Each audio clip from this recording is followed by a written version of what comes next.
जय जगन्नाथ स्वागत करुच्ची trending news channel को एबे जाके बड़ लेटेस्ट अपडेट आसुची आम आईएमडी आम भारतीय पाणीपाग विज्ञान केन्द्र तरफ कि दक्षिण पश्चिम बंगोपसागर में सृष्टि होता लघुचापटी वर्तमान अधिक घनीभूत होगी एक वेलमार्क लो प्रेशर बैंक सुदृढ़ लघुचाप परिणत हो सारी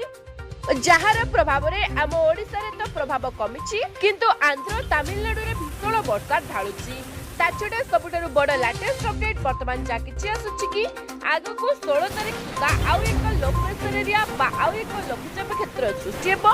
जहा कि आहुरी अधिक घनीभूत हेबार यथेष्ट अधिक संभावना अछि आउ जहार प्रभाव आम ओडिशा ऊपर अधिकांश मात्रा रे देखबा पई मिलिबो आम ओडिशा रे 15 तारिख बा 16 तारिख पाखरु वर्षा आरंभ हेबो आ सबुठ बड़ चिंतार विषय कि এই যে লঘুচাপটি প্রথমে এক সুদৃঢ় লঘুচাপ পরে পরে ডিপ্রেশন বা অবপাতের রূপ নেলা পরে তারপরে ডিপ ডিপ্রেশন বা গভীর অবপাত রূপক মধ্যে যাইপারে তো যাহার প্রভাবরে আম ওড়িশার বিভিন্ন জিলা মানকরে হেভি রেনফল বা প্রবল বর্ষার সম্ভাবনা আছে সমুদ্র উপকূলবর্তী এরিয়া মানকরে বর্ষা সহিত পবনর বেগ মধ্যে ধীরে ধীরে বৃদ্ধি পাইপারে তো প্রকৃতরে কেউ জিলা মানকরে আগামী 24 ঘণ্টা মধ্যে কেতে প্রবল বর্ষা ঢালিব কেউ জিলা মানকরে বর্ষা সহিত পবনর বেগ মধ্যে বৃদ্ধি পাইব আসুଥିବା লঘুচাপ প্রভাব ସବୁଠାରୁ ଅଧିକ କେଉଁ ଜିଲ୍ଲା ମାନଙ୍କରେ ରହିବ ସେ ସବୁକୁ ଜାଣିବା ପାଇଁ ନିଶ୍ଚିତ ଭିଡିଓଟିକୁ ଶେଷ ପର୍ଯ୍ୟନ୍ତ ଦେଖନ୍ତୁ ନୂଆ କରି ଚ୍ୟାନେଲକୁ ଆସିଲେ ଚ୍ୟାନେଲଟିକୁ ସବସ୍କ୍ରାଇବ କରିକି ପାଖରେ ଆସିବା ବେଲ୍ ଆଇକନକୁ ପ୍ରେସ୍ କରି ଅଲ୍ ନୋଟିଫିକେସନକୁ ଅନ୍ କରନ୍ତୁ ବର୍ଷା ବନ୍ୟା ବାତ୍ୟା ଆଉ ଲଘୁଚାପର ସବୁର ଫାଷ୍ଟ ଆଉ ଲାଟେଷ୍ଟ ଅପଡେଟ ଆପଣମାନଙ୍କ ପାଖରେ ପହଞ୍ଚିଯିବ ତ ଡେରି ନ କରି ଆରମ୍ଭ କରିବା କ'ଣ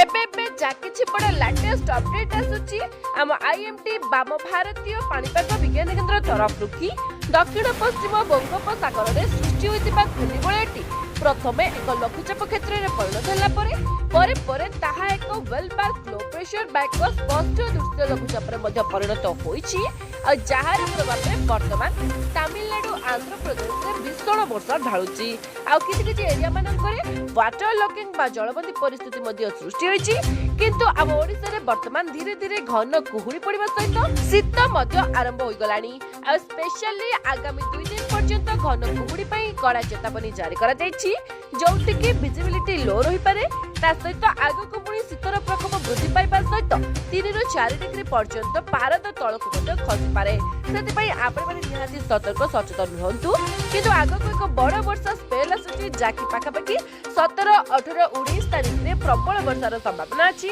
कारण आगो को सृष्टि हेबाकुथिबा लघुचापटे जदि अवपातर रूप निए ताहाले प्रबल वर्षा हेबो आ ता छडा किछि पाणीपाग मॉडल माने तो आकलन करूचंती आ पुणी एक सामुद्रिक झड़ बा एक बात्यार मध्ये संभावना रहिछि किंतु आईएमडी तरफरु बाम आंचलिक पाणीपाग विज्ञान केन्द्र तरफरु सेमिति कोनोसी भी अपडेट आसी नाही तो आगो को आ किछि घंटा मध्ये रे तार संपूर्ण क्लियर अपडेट आसी जिवो कि प्रकृति रे एहा केते अधिक घनीभूत हेबो लघुचाप रे परिणत हैला परे अवपातर रूप नेबो कि नाही तो जाबि किछि लेटेस्ट अपडेट आसीबो हम वेदर प्रकाश डिपार्टमेंट तरफरु संगे संगे मो अपलोड कर देबी आपण मानक पाखरे पहुंची जिवो सेति पई हम चैनल सहित नियति जडित हेकरंतु वीडियो भलो लागितिले समस्तक पाखको शेयर करबा सहित समस्तक मध्ये सचेतन निश्चित करंतु शेष पर्यंत वीडियो देखिथिबारु आपण समस्तक पुणी थरे हृदय सहित बहुत बहुत धन्यवाद जय जगन्नाथ वंदे मातरम।